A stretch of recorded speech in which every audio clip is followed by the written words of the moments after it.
colleagues from the media, and distinguished ladies and gentlemen, I'd like to welcome you here today at the office of the LDEA Central Headquarters.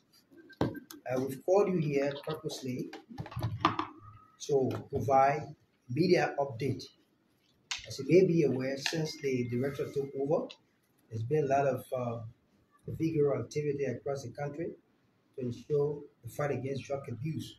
And as part of that, we call you here today so that we will provide you with the latest information coming from the DEA, both in our operations and, of course, the reform under the new LDEA. So without much I say, I'd like to say, our director, the media, you're welcome. Thank you very much. It is always a pleasing pleasure when you face the media to deliver on issues of national concern, most especially to the Liberia Drug Enforcement Agency. Today we just going through our scorecard, basically checking out where we've been, where we are, and some of the difficulties, and if not, some of the gain that we've had since our sentencing. The Liberia Drug Enforcement Agency, which is to inform the public of a very unfortunate situation, basically led to the shooting of an unidentified individual who is believed to be supported of a notorious drug dealer identified as Charles Massacre within the Banjo Beach community. This is unfortunate because this was a high pursuit situation and it shouldn't have happened. On Sunday, March 2nd, 2024, we received information that the operation commander in person of Agent Foley Mulba of the New Town detail was involved in an arrest scuffle along the Banjo Beach community, where an individual yet to be identified became a victim unintentionally when he attempted to tussle with the operation commander in an attempt to disarm him of his weapon after being ordered by the alleged drug dealer not to allow the officer to carry him. Basically trying to stop the officer from arresting the drug dealer. According to Agent Foley, he received an intel that support that suspect Charles Massacre, the notorious drug dealer, were within the New Town community to purchase notorious substance. Upon receiving the information, Agent Foley said he proceeded, and he decided to follow after the suspect in an attempt to verify the information and to have him subsequently arrested. While telling him, they were later informed that he had gone to the Banjo Beach, where he is based. Upon approaching the scene, Suspect Charles Massacre was immediately arrested by our men. In an attempt to have him removed from the scene, a scuffle ensued, which resulted into the unfortunate discharge of Agent Foley's weapon, which accidentally hit the victim, who was an ally of the drug dealer. After we speak, as we speak, the victim is currently at the hospital receiving treatment at the John F. Kennedy Hospital. Meanwhile, Agent Foley is the licensed armed carrier who has been turned over to the Liberia National Police for further investigation. Additionally, since we took over as head of the LDEA, we have been ensuring a massive reform and rebranding of the Liberia Drug Enforcement Agency, as well as ensuring rapid arrests across the country to ensure the government's zero-tolerance approach on drug abuse and trafficking is subsequently realized. In detail, permit me to name the most significant of them. In terms of reform, the public can be ensured that a new LDEA is on its way, as we already begin vetting and screening officers to ensure we get we get the best for what we want. The vetting will pave the way for a new code of officers that conform to the standard of integrity and public trust. Not only that, we are also initiating several professional skill training that will bring officers up to date, up to speed with the current reality of fighting drugs abuse. We are working towards providing a better working relationship, better working environment that will enhance productivity and performance on the job.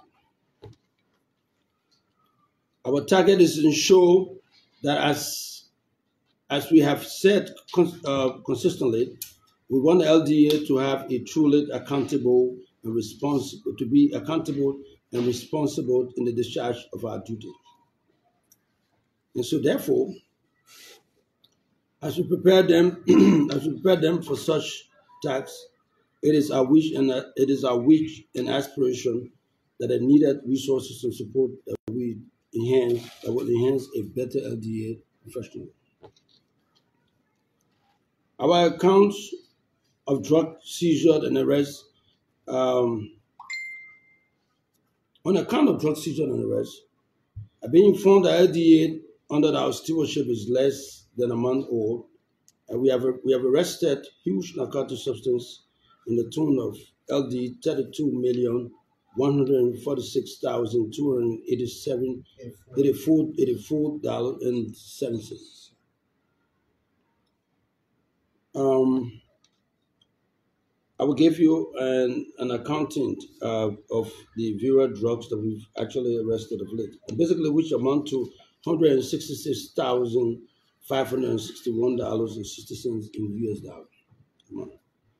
Terminal dot is value. The terminal dot amount in this particular calculation in this particular amount is set at 16.6 grams. Kush, the most notorious Kush, is stated as 2,185.9 grams. Marijuana is 6.86 grams. Cocaine is 1,140.1 grams. And heroin is 1,337.3 grams, respectively. There are drugs arrested from Monrovia. These are drugs arrested from Monrovia, Nimba, River G, and Sando, respectively. Currently, as we speak, all those arrested are serving pre-trial detention at their respective territorial location in counties mentioned. Under the current revised drug law, our concern is to ensure that all of those folks arrested are placed and are arrested and are due and subjected to professional processes of cutting and making sure that they are all placed within the custody of the correction system. We basically have had the opportunity to engage the court system.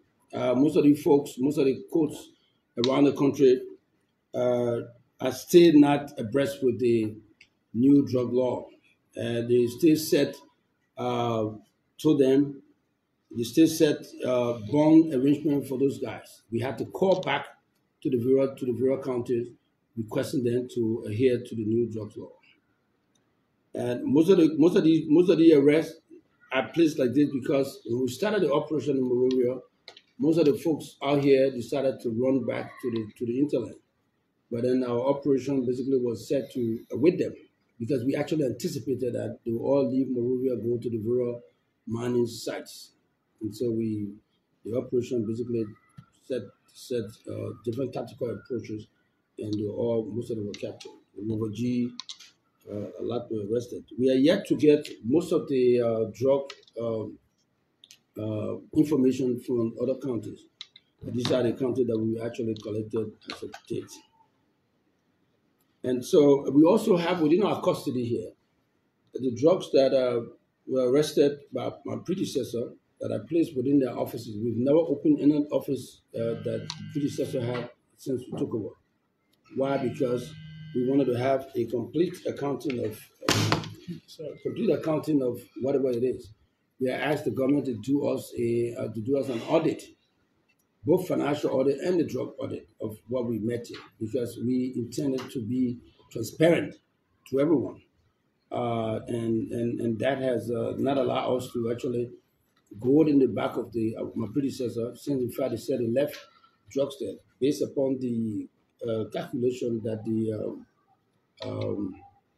the folks from the custodian actually provided to me. So we've asked that we asked the UNODC folks. We're going to bring people from the court, the sheriff department, so as to look at these things, so we can open the door and then do an accounting of what it was, so that we can now see that this was the drugs that was arrested and that was placed here.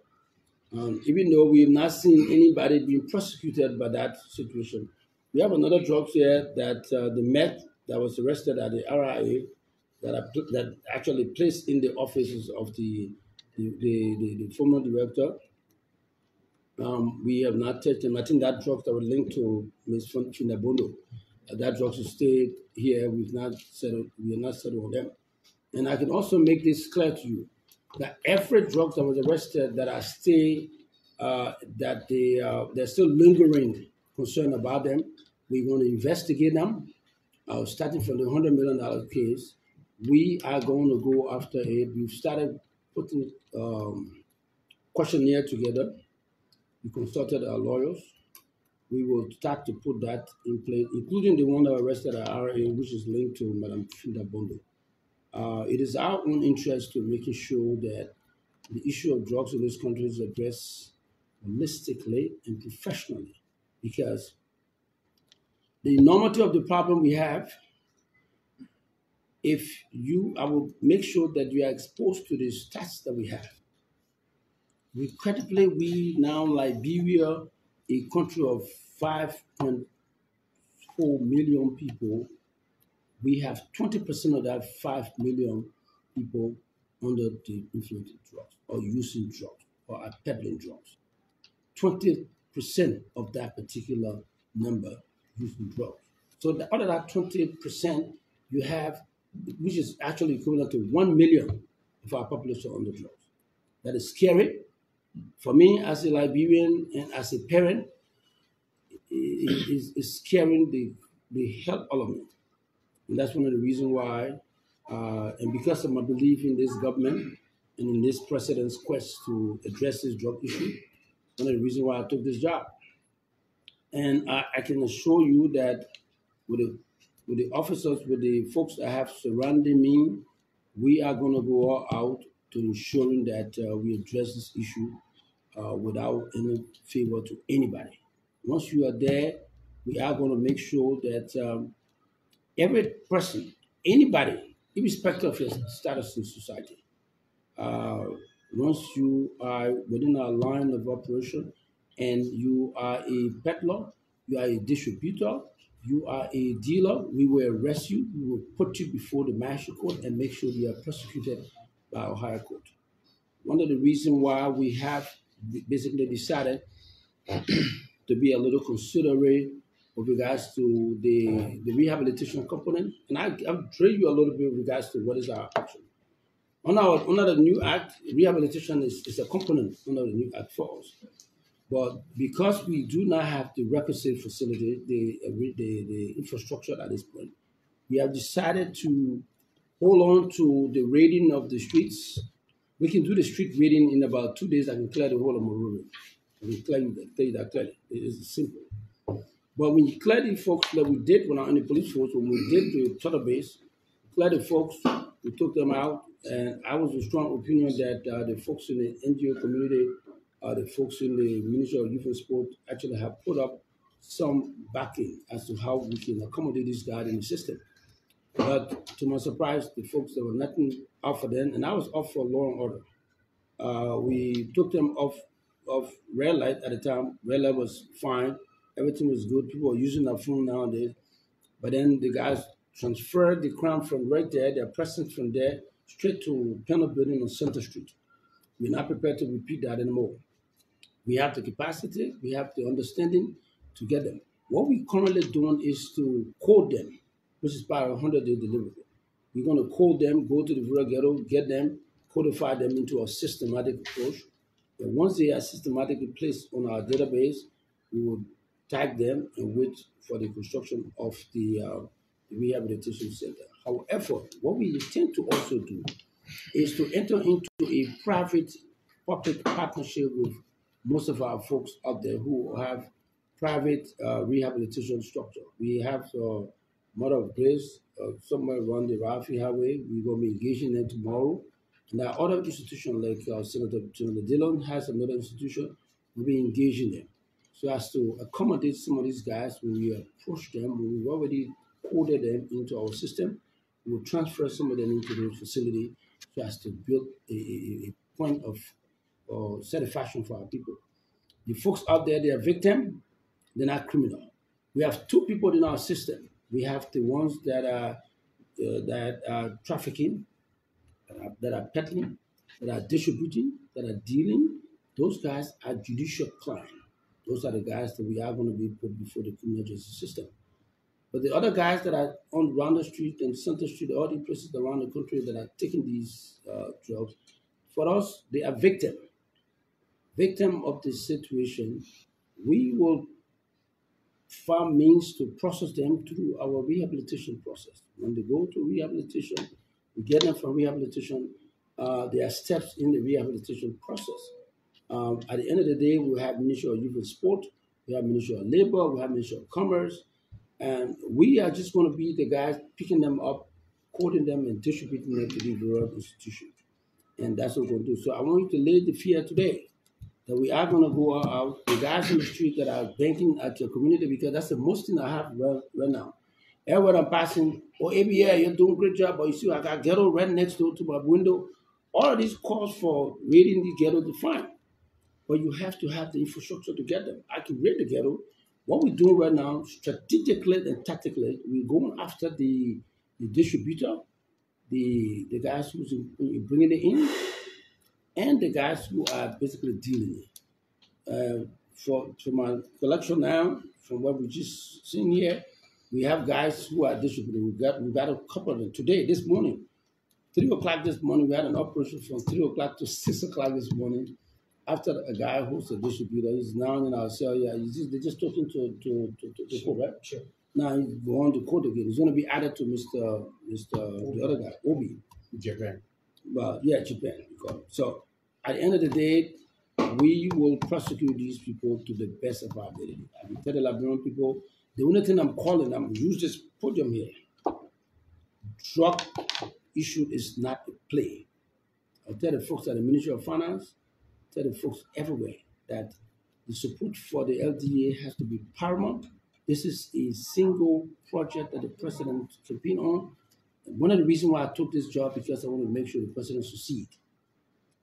I will not sit aside this president who has given us all to not have his single project go down the drain. That's why you see we managing from our pocket. Basically, nobody with finance will tell you they give me a dime. And sometimes I have a family that are dependent on my pocket as well. Because I have a personal issue with regards to this issue of drug, I've decided to take up time to make sure, because I got the know-how, I got the willpower. I got guys who are with me who will have the know-how to actually do this. It's just making sure you collect intelligence, you act on intelligence, and element of surprise. That's what we've been using. We will have to do that. We cannot do that all alone. We have to be supported. I will use this same podium again to call our international partners. Come and help us. The issue, the fight we are on is not only for Liberia. The list I read, we got cocaine, we got heroin, we got all the drugs that are not predominantly the drug of use, drug of choice for Liberia alone. There are people outside of Liberia who are using it. We are gradually trying to put aside a process of a meeting with the Monrovia Union, where these drugs are coming right from our neighbors. We will be putting up a conference so that we can participate, so we can solicit the view of this guy. Since our president has staged a war on this process, called a national emergency, we will have to invite them to come to a meeting so we can tell them, look, proceed with regards to this process. You in Sierra Leone, you in Guinea, you in Ivory Coast, you in Ghana, we are even in Nigeria. We are planning a trip to Nigeria to go to Abuja to seek their support. We going to the Arab world, going to several places. We schedule meeting with the folks at the British Embassy, the U.S. Embassy, our traditional partner. We are going all out to solicit support such that we have to beef up this process because our interest is to make sure that we succeed. We're going to succeed in this war. This is not something that we want to put aside. We are going to go all out to ensuring that this is something that we go for. So I want to stop there and allow you to quorum in, and you want to quiz me, go ahead. Thank you very much, and it is a pleasant pleasure to speak to you guys. Thank you, Honorable Director. So at most, we will take at least 5 questions, and you tell us your name and where you represent, and we'll take it at a time. Right. My name is Matthias Labendi, and I'm from Sky FM. Thank you so much, Honorable Director, for the update. I have a couple of questions, except that the questions have been limited to 5. Hope that we can get more time. I'm concerned about the shooting of a man who was in retaliation to some action exhibited by your men. You praised the officer that he's a trained firearm carrier. I want to know whether this man that was shot, whether he was armed. What do you mean by accidental discharge of this trained officer or firearm carrier? How did his gun discharge and accidentally shot this man? Exactly. Did he intentionally shoot the man or accidentally? Let's put the war in context. That's one, sir. Secondly, talk about support. I mean, I've been here since 3 o'clock and I've been watching, taking a look at the environment. This place does not represent a place that is combating a major menace in the society like drugs. This is a multi-billion-dollar investment. People around the world invest in it. One drug dealer, if the men you have here are not willing to fight with you, one drug dealer can buy almost everybody in here and buy this property and say, guys, take your uniform and go home and sit down. This place does not represent a place where people are fighting drugs. I asked for bathroom, I can see one. Right, I was taking bike somewhere, very terrible environment. So in context, that does not. In context, is that I want to know the kind of support so far you've received, right, from government, national government. As for community level, you've received support from the community. The Sion Town situation can state to it. What specific support do you need right now to get you working more than you've done already in the previous weeks? Thank you very much. What we do, and I do, let me deal with the first question, the one that has to do with the guy's professionalism vis-a-vis the discharging of the work. Right. My understanding is that the information we gathered from our investigator that there was this guy pursuing this fellow, and then they entered into an environment where this guy was being arrested, and they were scuffling. Guys were fighting, don't carry the man, and basically doing that scuffle. The guy was going up for his weapon, and apparently while he was trying to fight him to get it, and basically the accidentally discharged. Whether one person was doing it to somebody, a lot of folks trying to stop this guy from going. Everybody reaching up for his weapon.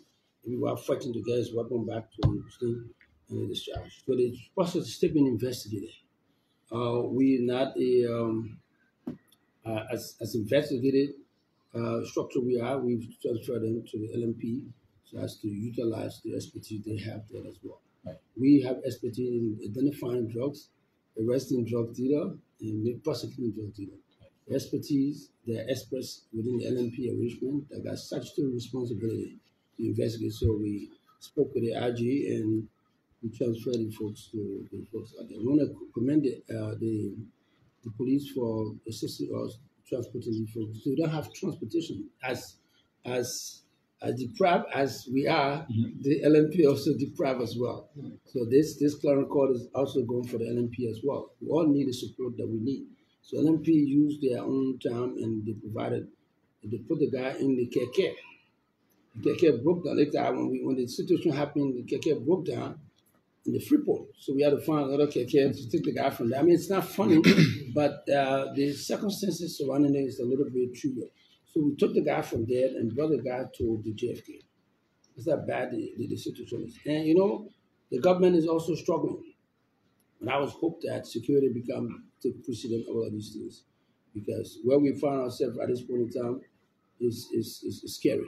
What support do you readily need at the moment? Right now, that's the second part. Right now, we need basically not less than $1.5 million. If you want to be conservative, we say $1.3 million, which have submitted to the folks out at the Executive Marshal and at the Ministry of Finance. We need that right now to even start. The ships that we had to be purchased outside the country. And you see the place hot. The air conditioner is broken down. And we find here, you smell the odor in here. The dump site is right next door. See a dump site right there? Right. Right there. Right there, you see it. Oh, yeah. That's the place that accommodates the waste of Monrovia is coming right next door. So when the sun is hot, the fume come right in here. This is the longest I've been here, because I never want to get sick. I have kids to live for. All right? We've asked the government to provide us the new office. They asked that we identify the new office. What we now looking for is to find means to pay for the place. And that's the struggle we have. We need to get that done. We need to get vehicle to actually move the guy around. We need operation fund to do it, to do all of this stuff. So that's why we set it at 1.5, 1.4, just do it. According to the Ministry of Finance, they set their own ceiling. The president sent me there, I go there, and the folks, I'm not going to discuss all of those things, but it is scary and it is intimidating and it's frightening. The money that the Ministry of Finance said to give me, I will not say that on this radio. I will keep it. I will save it. All right, but it is very discouraging that at this point in time, the DEA is struggling to start to function. I am bankrolling the DEA from my pocket. I'll tell you that clearly. And it shouldn't be that way. I'm not ashamed, I'm not afraid to say that here. So the folks out there responsible for it must kind of wake up. We have a drug war to fight here. We got millionaires that are actually sponsoring this stuff.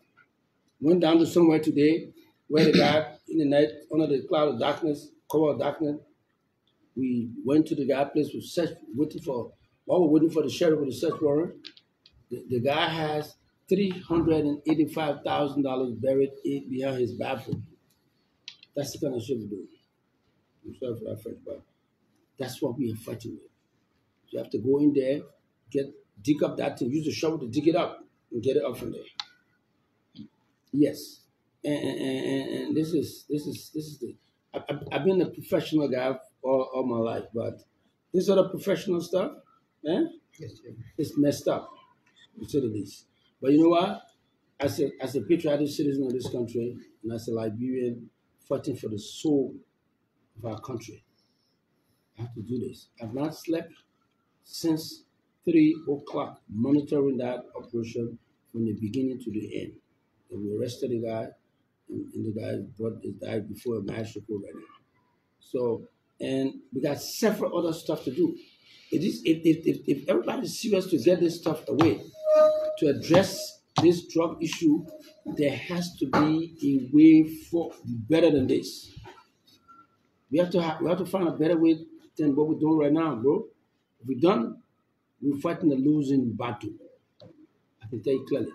But I have confidence that this president, this administration will do the right thing. And I'm waiting to see it happen. I want to make sure, I want to participate in this fight by all means. Thank you, Chief. So let me recognize Augustine and Sylvester. Thank you, Mr. Director. I'm Sylvester Chidople, and I work for the Spoon Network. My question is based on the public speculation or perception. Confiscated drugs. Can you tell us the process? Because the public sometimes perceive that sometimes when you confiscate these drugs, sometimes they are being sold back to the drug dealers. So can you clearly tell the public that those drugs that you usually have or confiscate, what do you do exactly in terms of the process of managing them, before maybe destroy them or burning them? What do they do with the drugs that you usually confiscate? But I That's mean, one. Then secondly, you give a scary figure that about 20% of Liberia's population takes in drugs. All right. For what statistics do you speak? UN is a UN thing. Check it out. Okay. Research it. Okay. So the first UN question. effort. Okay, I'm the newer guy on the block. So that whole taking drugs, selling it, I'm not part of that stuff. The ones that I arrested, those are the statistics I just gave you. All right? And I have gone to plead. And I want to get a heads up to Mandela Kubo. She had called a business person to give us a safe. The safe is out there. When you go, you can see it. I went there, went in there, I took the safe, I brought the safe to actually store the drugs that we had. The money that we take from these folks, the money are all placed in there. We're not in the business of, I don't need the money here, bro. I came here with my own money. So nobody in this DEA under my watch, with all my deputies, would touch a dime or would take a drug. I'm a Muslim. Just so you know, besides being Muslim, I'm a Haji. I just came from Mecca, so I don't do drugs. I've not had a single drugs on my tongue before, ever. I don't drink alcohol. I don't do anything. I don't even smoke cigarette. Once in a while, I talk with a cigar with you guys, but I don't do those things. So to take drugs and transact it, you've taken drugs already. So I don't do that. And nobody under my watch will do that here because I have family members who are affected by this menace. So I can assure you, it happened before. I can show you it did. I mean, we went through it, we saw it. Had it not been happening, basically the level of proliferation, the scatterness of this process would not have happened. But I can tell you, I can assure your viewer and the Liberian people that under our watch, we will stop. And the only way you can stop drugs is if you stop to recycle it. What we're doing, places that we're going, we're taking it off.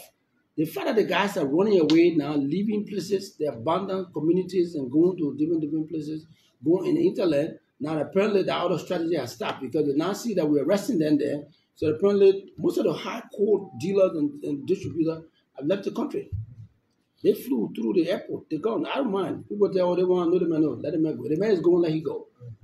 He's not going to be here to hurt any of our children anymore. That's my interest. They coach. They become emotional for me when I think about the level of devastation that is serving our people in West Point, in the slum community. You see there, go and see the kids that are there because you know what? And I tell you how the guys can get to the various schools. They take the coach, they take this stuff, they go to the schools, they give it to the kids free. They share with our friends. Once they hook up on it, then they start to make business. That's how they're doing it. That's why I can't afford to see these guys walk the street one day. And then, once they find themselves hooked up to it, the kids are dying. So they go to West Point, Loki Town, Nuku Town, all the slum community. By the way, I hang out in West Point when I was a kid. They go there, they pick up, this stuff is cheap. It's $150 Liberian dollars, some places $100 Liberian dollar. Most of the kids can afford that. So they take it, and they're hooked to it, and that's why they're so prevalent in the slum community. Go to Slipway, go to Nukuta, go to West Point, go to Douala, go to Lokita, go to all the places we went the other day. The folks were rejoicing. They were praising us because of the help that he provided to them. He was there. He saw the joy in the eyes of these folks.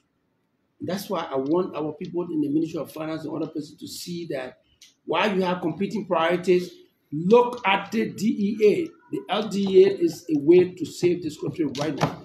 That's why the president campaigned on it. That's why he went through the election on it. The president promised to rid this place of drugs. Give it a try. Keep this as the most prevalent situation you can do. Other than that, we're going to the wrong way if we do not support this initiative. I know you tell me the teachers got our own priority. Everybody has. I agree. But look at what the president saw. Look at some of this stuff. I will show you stats. I will show you some video so you can see exactly what is happening in our communities. before today, drugs were the issue of the urban area, Monrovia and all the places. But now go to my hometown of Dantai and go to County, go to Gray, go to Pinestown, Everywhere. go to Plebo, go to these places, you find out that our folks, the kids are dying for God's sake. Damn, man. And people will now look at that and see that if this institution, the reason why the drug has gone bad like this, because the institution was not properly funded, were not properly utilized. So as a result, you have people now using the drugs that was there when the drugs come in. Paul will take it and call the guy to go all that stuff. The man take it, he goes to a different route to distribute it. You're not going to do that. And I promised the international community, I will stop it through the men and women that will gather here. We'll stop this menace. We'll stop it with all of the strength, all the power and the fabric in me. Will do the best I can. Because I have kids that are dying. I have family members, brothers and sisters and children that are dying. Thank you. Okay. Thank you, Director. So probably let's take let me take it now. Unless you're taking a question. Yeah. Okay. Director General DEA Iran Kromah. My name is Yubini Masale. In your press statement, you mentioned that there are quote in the D-war counties that are not okram to the drugs law, the new drugs law. And, they are freeing people according to the old laws. So what are you doing, to curtail these actions? And number 2 to 8, I have a friend in my community, sometimes battle with this name, Liberia Drugs Enforcement Agency. Okay. And he also, in the 53rd legislature, they had a DEA. And came to the 54th legislature, we have the Liberia DEA, that L were added to it. Yeah. And now that we are in the 5th legislature, 55th legislature. So he is contemplating as to whether, we can change the Liberia DEA to Liberia Anti-Drugs Enforcement Agency. Because we are not anti, we are only enforcing the drug agency. Sometimes it becomes, difficult, for people to understand what you guys are doing. All right, that's a very good question. That's a very good insight, by the way. The DEA in America, our parent organization in America, is the Drug Enforcement Administration. So they are administering the enforcement of drugs in their own perspective. So because it has been administered, because it's an administration that deals with drugs, apparently they have a context where they put it in. And the context that has been placed in, that this LDEA is placing, it shows that Liberia Drug Enforcement Agency is the agency that deals with drug enforcement. That's the concept that the folks at the legislature basically put it through. However, that is a good way to look at it. I'm not a policy crafter, I'm a policy implementer. So whatever that is being crafted there, they ask my professional opinion, I will proffer it because that's what we do. We call me and I will tell you, look, this is how I think it should be. And we put with the new police act. We contributed, we proffered views, and it is what it is today. I didn't have the opportunity to. I'm one of the first drug agents in Liberia. But my drug, by way of information, my relationship with drug enforcement started way back, 1994, before your drug team started out here. But that's what it is. Okay, so let me just squeeze. Okay, let's just close. Right, please. Thank you, sir. Honorable DG, you made mention of having conversations with some private rehab areas. Currently, you are cash-strapped. You're struggling to get funding. You somehow expressed subtle disappointment in the minimum amount that the finance ministry promised to give you, which you do not want to disclose to. You're talking about 1.3 million. I'm very sure what they give you is just a drop in an ocean. The conversation you are having with these private rehab centers, who caters to the cost attached to it? Because I'm very sure they're not going to incorporate these people you take from the streets free of charge. No. You have to pay for that. If you took like 20 or 30 persons from the streets and took them to a private area, that would be costly. Who takes care of that? And secondly, you talk about vetting reform, rebranding. Would this call for the removal of some men from the force or addition of the manpower? Because some people are raising concerns. If you watch it live, folks are saying that even some of the men should do drug tests and all of that. Would this vetting process call for the reduction of your men, those ones that are not that do not meet the referral criteria in being a drug enforcement agent or so? This guy is good. I don't know what is it from Sky, right? Yeah. Yes, sir. You're good, man. And by the way, somebody told me how good you were making that guy with a 17 camera around your house. How you reduce the guy to accepting the fact that those were off. Thank you. That was brilliant. But look, and I appreciate the fact that you're bringing our attention towards this whole issue of the funding aspect, the funding and the manpower need. We have a budget, the budget of $26 million plus that basically will take the DA from to up. But it has to be expanded in the medium-term pattern framework. The medium-term framework basically is set up in a way that I put a budget to you, $10 million or $20 million. You look at it, you say, look, man, we can't do all of this. We have competing priorities and things like that. Since we have an agency that has the ability to actually fund or source funds around, we'll give you this with understanding that you will go around the world and see if you can get it, because this is not just a Liberia issue. The drug issue is a United States issue, it's a Great Britain, it's a European issue.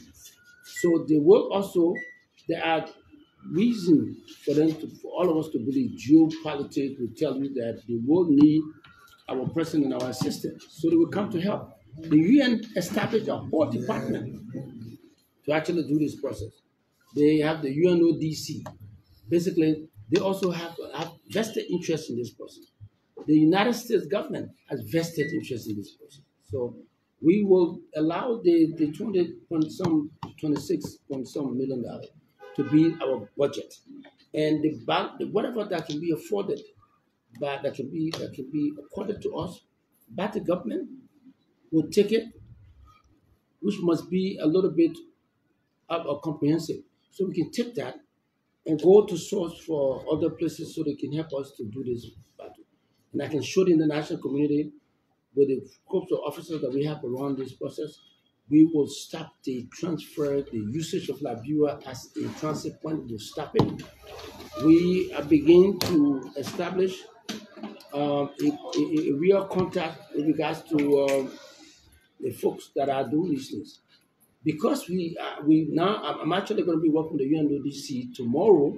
We're going to go look at the outbound and inbound aspect of the airport. We will now put a school around the airport so to see exactly what happened, how they got here. Now we're going to do the similar stuff to the Freeport. So we are going to go back to the Freeport and see how we can restructure, because Freeport is where the $140 million drugs came from. Right. We are going to check the Commerce Ministry. We will look at the Commerce Ministry. What leverage you gave these guys who are bringing in frozen food? We're going to review that. And if we review it, and if it's not matching, we'll inform the Ministry of Justice, who has supervisory responsibility for the DEA, tell them, look, this is what we see. We talk to the National Security Advisor, and this is what we see. So that we see that most of the companies who've been given these blanket rights will have to be scrutinized a little bit so as to give some security coverage. So those are some of the things we are about to do. We gradually go into the intelligence we're collecting with regards to importer, supplier, and peddler. We are expanding it to the general business community, because these things cannot come here. The huge amount of drugs, $140 million, cannot walk here. It was brought in by people. This meth that was linked to Madam what's her name again? Madam Finda Bondo will not happen overnight. It has to be done with some understanding of the airport.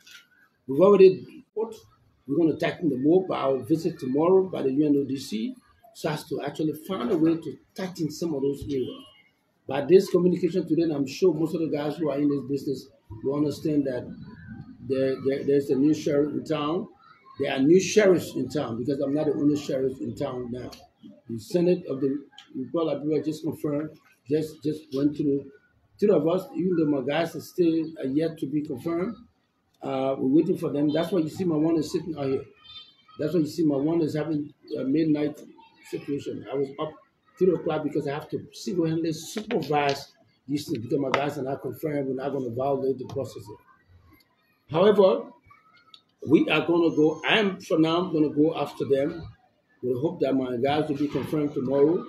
Then I will take a break and start to do some administrative stuff. We'll start to go to the Ministry of Commerce, Ministry of Labor, all the places that will stop us. We will stop them.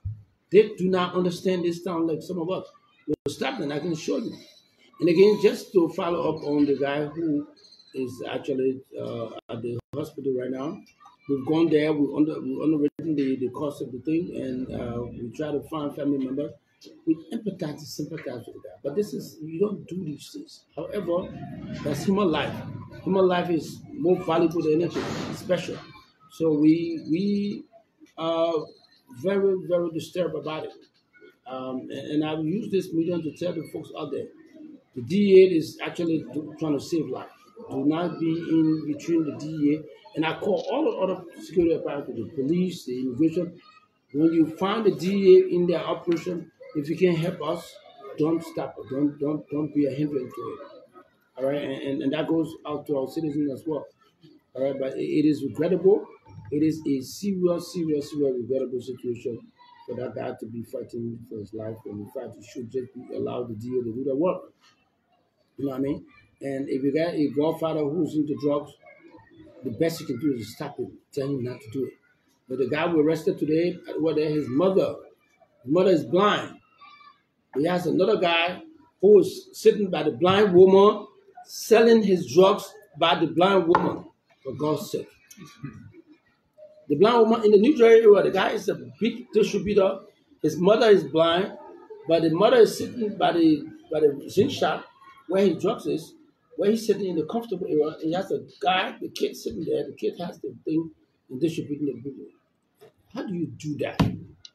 Really? How do you expose your mother to that instant because she's blind? God of mercy. That's what we're dealing with here. Okay. Follow up. The DG did not answer my legal contest. How you call it? Courts. Oh yeah. Still dealing with the old drugs law. Okay. Yeah. And you know what? That's a good question. That's another good question. The court officer, the magistrate. And the magistrate are now struggling with these things, and I'm sure some of them are intentionally struggling because they understand, because they know exactly what it is. This is a law that has been passed by the House of Representatives, and you can't tell me that there will be no distribution to you guys at this stage. But this is a way where you can now have the guys who are doing this thing, they can come and drop something, and that's something we're not going to allow to happen. So we told them. Now, it happened in Uwaji, we send a copy to the poor in Uwaji. It happened in Nimba, we send a copy to the magistrate. So they know it. And by this medium, and your medium, and the spoon medium, these guys must know that the legislature has passed this process. It is now a law that it is non-bearable. Don't do it. Felony. If you don't do it, no more misdemeanor. And they're doing that to set deterrence. You want to say something? No. Okay. So basically, that's where we are.